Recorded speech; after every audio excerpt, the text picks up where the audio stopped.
पुढची बातमी बघूया। सुधाकर बडगुजर आणि गणेश गीतेंच्या भाजपमधल्या प्रवेशाला आता मुहूर्त मिळणार आहे। भाजप वरिष्ठांच्या सूचनेच्या नंतर स्थानिक भाजपचा विरोध काहीसा मावळलाय। नाशिकचे भाजपचे शहराध्यक्ष सुनील केदार यांनी बडगुजर आणि गीतेंच्या प्रवेशावरती आता स्पष्टीकरण दिलंय।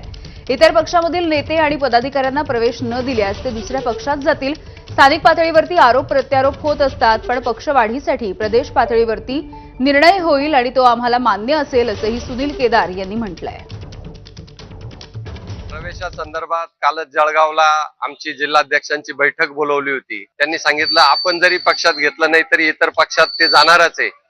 त्यांना आपल्या पक्षात घेऊन आपल्यासारखं करायचंय।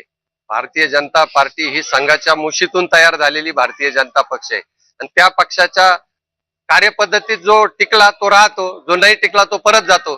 त्यामुळे आपण नाही घेतलं तरी जर दुसऱ्या पक्षात जात असतील तर त्यांना आपण प्रवेश दिला पाहिजे असं त्यांनी आम्हाला सूचित केलेलं आहे। त्यामुळे आम्ही प्रदेश जो निर्णय घेईल तो निर्णय आम्हाला मान्य आहे। पुढची बातमी बघूया। शिवसेना ठाकरे गटाच्या मुंबईमधल्या शाखा प्रमुखांची शिवसेना भवन इथे बैठक पार पडली आहे। शाखा प्रमुखांना उद्धव ठाकरे यांनी मार्गदर्शन केलं। आगामी